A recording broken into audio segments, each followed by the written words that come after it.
जैसे आपने परिवारवाद की बात कही है, तो क्या वंचित बहुजन आघाड़ी परिवारवाद से परे है? कैसे अगर आप मानते हैं कि परिवारवाद से परे है, तो कैसे कैसे बता पाएंगे कि परिवारवाद है या नहीं है? वंचित बहुजन आघाड़ी का पर परिवारवाद का आरोप करना बराबर इसलिए नहीं है कि यहाँ पर जो परिवारवाद है वो यहाँ की जो सत्ता की स्थान है उसके ऊपर कब्जा करके बैठे हुए हैं। साथियों जय भीम, मैं हूँ इंजीनियर स्नेहा और आप देख रहे हैं द थिंग। इस वक्त आज हम बातचीत करने वाले हैं वंचित बहुजन आघाड़ी के महाराष्ट्र प्रदेश के प्रदेश अध्यक्ष रेखाताई ठाकुर इनके साथ, और अलग अलग विषयों को हम छेड़ने की कोशिश करेंगे। महिलाओं की राजनीति में भागीदारी को लेकर, साथ ही अम्बेडकराइट राजनीति को लेकर अलग अलग विषयों पर आज हम बातचीत करने वाले हैं। तो सबसे पहले बहुत बहुत स्वागत है रेखाताई आपका। जय भीम। जय भीम। सबसे पहले ताई मैं तो ये जानना चाहूँगी कि जैसे आप महाराष्ट्र में लगातार काम कर रही हैं और काफ़ी समय से काम कर रही हैं, तो ऐसे में जब आप अम्बेडकराइट पॉलिटिक्स को आप ज़मीन पर देखती हैं, तो इसके सामने कैसी चुनौतियों को आपको देखना पड़ रहा है? और एक तो महिला होने के नाते भी, और जिस प्रकार अम्बेडकराइट राजनीति को एक अछूत के तौर पर देखा जाता है राजनीति के तौर पर, तो उसको कैसे देखती है आप? देखिए, बाबा साहब के महापरिनिर्वाण के बाद महाराष्ट्र की जो अम्बेडकराइट मूवमेंट थी, रिपब्लिकन मूवमेंट जिसको हम कहते हैं, वो अपना कुछ यहाँ की राजनीति पर कुछ अस्तित्व नहीं दिखा पाई। यहाँ के जो प्रस्थापित पार्टियाँ कांग्रेस और खास करके कांग्रेस ही, हाँ, तो उनके साथ जुड़कर इन्होंने जो राजनीति की उसमें सत्ता की पॉलिटिक्स इन्होंने की नहीं। सत्ता की पॉलिटिक्स उनकी थी और ये वोट बैंक की तरह रहे, इस्तेमाल होते गए। और इसमें एक बहुत बड़ा परिवर्तन बाला साहब अम्बेडकर के आगमन के बाद आया है कि जिन्होंने यहाँ एक समर्थ पर्याय देने की, यानी कि यहाँ की जो राजनीति आज बटी हुई है, प्रस्थापित तो पक्ष है और उसके बीच में एक तीसरा पक्ष, हम अपने खुद के बलबूते पर यहाँ की राजनीति करेंगे, ये पर्याय बाला साहब अम्बेडकर ने यहाँ पर दिया। और उसके लिए यहाँ की जो एक जात की राजनीति है उसको बहुत सारी जो वंचित जातियां हैं, वंचित धार्मिक समूह है, उनको साथ में लेकर उनसे जुड़कर एक बहुत बड़ी एक वोट बैंक तैयार की, जो वंचित बहुजन की वोट बैंक है। और उसके बलबूते पर हम एक खुददारी की और खुद के बलबूते पर जाने वाली मूवमेंट हम करेंगे। ये बाला साहब की नेतृत्व में यहाँ पर वंचित बहुजन आघाड़ी के रूप में खड़ी हुई। जब अम्बेडकराइट राजनीति की हम बात करते हैं, तो अम्बेडकराइट राजनीति को लेकर खासकर दलित समाज में एक न्यूनगंड सा आता है, एक नैरो थिंक है कि बाबा साहब अम्बेडकर के जो लोग हैं वो राजनीति में नहीं जाना चाहिए, उन्होंने धार्मिक ही आंदोलन संभालना चाहिए। इस कथन को आप कैसे देखती हैं? देखिए, बाबा साहब का संघर्ष तो यहाँ की व्यवस्था के साथ है और वो दो स्तर पर लड़े हैं, एक धम्म के स्तर पर और दूसरा राजनीति के स्तर पर। और वो ऐसा मानते हैं कि यहाँ का अगर इंसान जो है उसको अगर उसमें अगर परिवर्तन लाना है तो वो उनका धम्म का ये है, मूवमेंट है। और प्रज्ञाशील करुणा, इसके ऊपर चलने वाला समाज और इंसान बनाने की मूवमेंट धम्म की मूवमेंट है।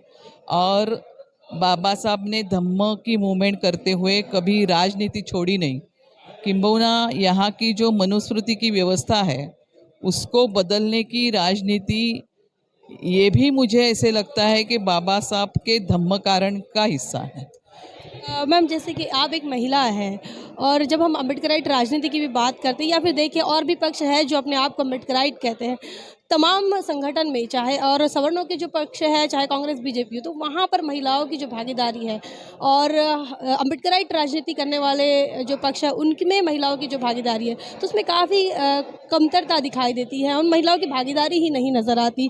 तो इसका क्या कारण मानती है? कैसे कभी आपने इस पर सोचा है क्या? क्योंकि आप भी एक महिला है, काम करते समय काफ़ी दिक्कतों का सामना भी आपको करना पड़ा होगा।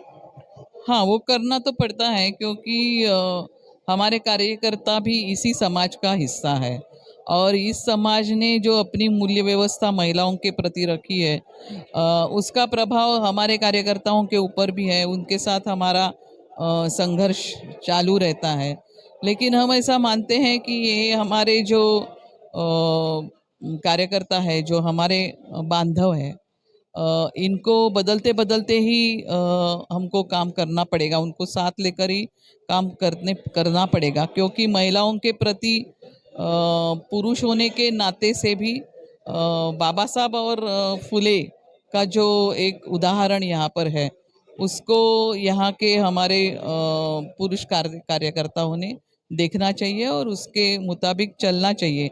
लेकिन ये हमेशा रहा है यहाँ की प्रस्थापित पार्टियां भी और अब हमारी रिपब्लिकन और अम्बेडकराइट मूवमेंट भी कि जो मनुस्मृति की पूरी मूल्य व्यवस्था है महिलाओं के प्रति, महिलाओं को दुय्यम मानने वाली है, उस प्रभाव से ये यानी कि वो परे नहीं है। सब जगह इस प्रकार से महिलाओं का जो लगन होता है। एक और बात मैं चाहूँ जैसे कि महिलाओं को सारे हक अधिकार तो संविधान दे रहा है, लेकिन देश के अंदर अब अगर हम केंद्र की बात करें, सरकारों की बात करें, चाहे कांग्रेस हो या बीजेपी हो, तो इनकी सरकारों में जो है संविधान विरोधी बातें, संविधान विरोधी ताकतें ज़्यादा ताकतवर हुई है। तो इसको लेकर जो है अम्बेडकराइट जो लोग है कहो या फिर अम्बेडकराइट मूवमेंट के लोग कैसे इसको जवाब दे पाएंगे? कैसे देखते हैं आप इन्हें? खुद का अलग पर्याय निर्माण करना चाहिए क्योंकि ये लोग अपने को इस्तेमाल करते हैं और जो उनकी राजनीति ही यहाँ की व्यवस्था को बरकरार रखने के लिए है।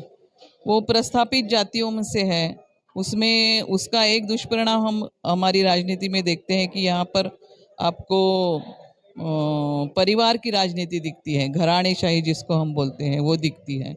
उसके साथ अगर अब हमको लड़ना है तो हमारा खुद का एक पर्याय हमको खड़ा करना पड़ेगा और बहुत ही ताकत से खड़ा करना पड़ेगा और किसके साथ जाने से स्वतंत्र जाना इन्होंने ये बहुत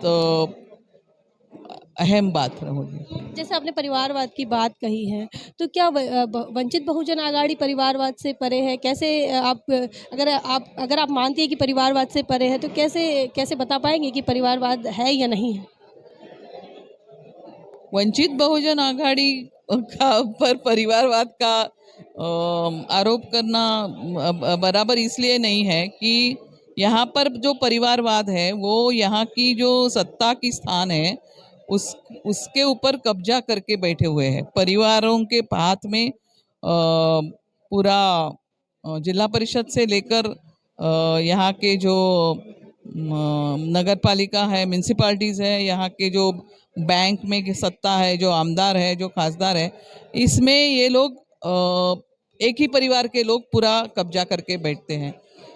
यहाँ पर अंबेडकर परिवार का जो ये वंचित बहुजन आघाड़ी में जो हिस्सा दिखता है वो यहाँ की जो संघर्ष की राजनीति है उसका जो उनके पास आया हुआ ये है वारसा है वो चला रहे हैं। ये परिवारवाद नहीं है। मतलब आप अलग तरीके से देखती है, संघर्षों के तरह देखती है एक परिवार। संघर्ष कर रहे हैं ना, वो जमीन पर जो यहाँ का संघर्ष है जिसमें आज भी सत्ता नहीं है, जो लड़ना है वो लड़ाई चालू है और इस जंग में वो अपना अपना हिस्सा दे रहे हैं, अपनी जिम्मेवारी वो कर रहे हैं और इसमें कुछ हासिल करने के बजाय इसमें कुछ देने की बात है तो वो दे रहे हैं। अपना जो यहाँ उनकी जिम्मेवारी उनको लगता है, उनका फर्ज उनको लगता है, वो देने की बात कर रहे हैं। एक राजनेता होने के नाते मैं ये जानना चाहूँगी कि क्या आप ये मानते हैं कि इस देश की जो व्यवस्था है, मनुवादी व्यवस्था कहो या ब्राह्मणवादी व्यवस्था कहो, जिन्होंने इस देश के अंदर हज़ारों हज़ारों साल से एससी, एसटी, ओबीसी और महिलाओं को गुलाम रखा, इस व्यवस्था को ख़त्म करने के लिए राजनीति एक ऑप्शन है, पर्याय है, उचित है, ऐसा मानती हैं आप? राजनीति एक ही ऑप्शन है, दूसरे किसी तरीके से ये होगा नहीं। यहाँ पर राजनीति को हमको यहाँ के सामाजिक और सांस्कृतिक मूवमेंट की जोड़ देना जरूरी है। लेकिन राजनीति इसलिए है कि यहाँ की जो मनु की सत्ता है, उस सत्ता ने ऐसा माना, जो सामाजिक व्यवस्था हम मानते हैं, लेकिन वो पॉलिटिकल व्यवस्था भी है कि इन्होंने ऐसे माना कि ये जो सब शूद्र, अतिशूद्र और महिला है, इनको यहाँ की राजनीति में हिस्सेदारी करने का अधिकार ही नहीं माना, इनको यहाँ की निर्णय प्रक्रिया में अधिकार ही नहीं माना। तो वो हासिल करना यानी मनु की व्यवस्था परिवर्तन है। और ये बहुत ही राजनीतिक अधिकार, यानी समाज कैसा चलेगा, यहाँ की अर्थव्यवस्था कैसे चलेगी, यहाँ का विकास कैसे होगा, ये पूरा जो यहाँ का कारोबार है, उसमें निर्णय करने के लिए इनको हिस्सेदारी मिलना, यही परिवर्तन है, यही व्यवस्था परिवर्तन है, ऐसा मैं मानती हूँ। एक आखिरी सवाल है मैडम, जैसे देश के अंदर हम 4 लोकतंत्र के स्तंभ मानते हैं और उसमें जुडिशरी पर काफ़ी भरोसा लोग कर रहे थे, लेकिन आज जुडिशरी सवालों के घेरे में है, चाहे बिल्किस बानो का मामला और अभी ईडब्ल्यूएस का जो मामला चल रहा है। तो ये कितना जायज़ है कि ईडब्ल्यूएस के नाम पर जैसे सवर्णों को पहले ही रिजर्वेशन ही था, 50% तो खुला वर्ग था, उसके बाद अब 10% अलग से दे रहे हैं, इसको कैसे देखते हैं आप? या फिर चाहे बिल्किस बानो के साथ जिस प्रकार न्याय नहीं हो पाया, न्याय के नाम पर एक अन्याय ही हुआ, इसे कैसे देखती हैं? देखो, बिल्किस बानो को मैं पहला लेती हूँ।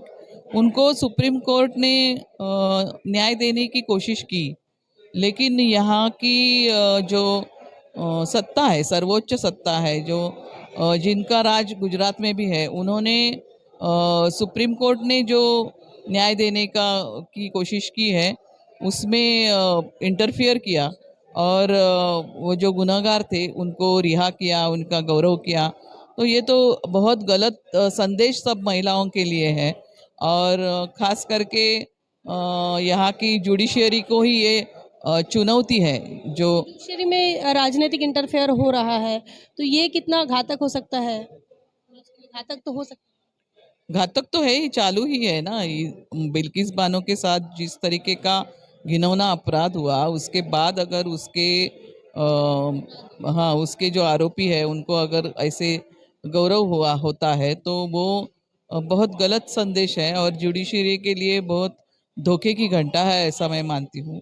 और आपने जो दूसरा आर्थिक निकष का बात कही है कि उसमें तो बहुत सारी बातें हैं कि एक तो सिर्फ यहाँ के 2 करोड़ जनता के लिए 10% रिजर्वेशन जिस तरीके से इन्होंने दिया है, और गरीब की व्याख्या से एससी, एसटी, ओबीसी को जो बाहर किया है, वंचित किया है, ये तो बहुत बड़ा जंबल है। और इसके साथ हमने अभी से जो यहाँ की वंचित बहुजन जनता है, उन्होंने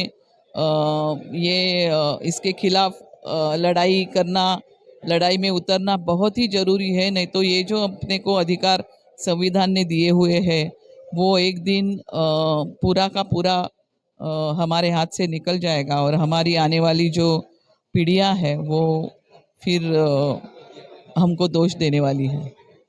अंत में एक और मैसेज चाहूँगी मैं कि तमाम जो लोग हैं, तमाम बहुजन समाज की महिलाओं को आप कुछ खास संदेश दें आज के इस कार्यक्रम के माध्यम से। मैं ऐसे मानती हूँ कि बाबा साहब की जो मूवमेंट है, जो आज अधूरी है, उसको आगे लेने के काबिल महिला ही है। क्योंकि आज राजनीति में एक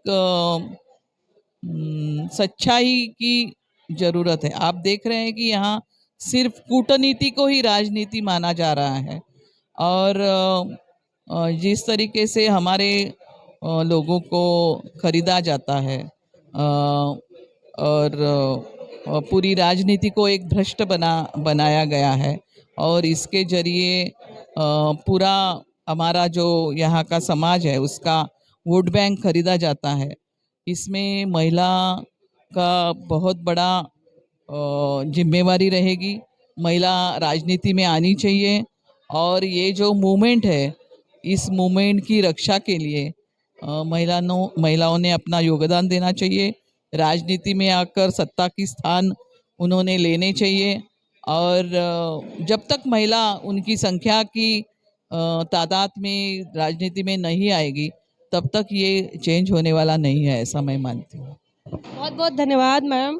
हमारे साथ थे वंचित बहुजन आघाड़ी के महाराष्ट्र प्रदेश के प्रदेश अध्यक्ष रेखा ताई, और रेखा ताई से बातचीत जो हमने की है उस पर आपका क्या राय है, आप क्या सोचते हैं। उन्होंने जिस प्रकार महिलाओं की भागीदारी की बात कही है राजनीति में, जिस प्रकार उन्होंने व्यवस्था को उन्होंने इल्ज़ाम लगाया, व्यवस्था पर बड़ा इल्ज़ाम लगाते हैं कि इस देश के अंदर SC/ST OBC के साथ जो नाइंसाफ़ी हुई है वो व्यवस्था की वजह से हुई, और वो ये भी मानते हैं कि राजनीति ही एकमात्र ऐसी जगह है, एकमात्र ऐसी शक्ति है कि जिससे सारे जो ताले हैं वो खुल सकते हैं, समस्या के ताले खुल सकते हैं। आपका क्या सोचना है, आपका क्या ख्याल है, कमेंट सेक्शन में जरूर बताएं। बने रहे द थिंग पर। जय भीम, जय भारत।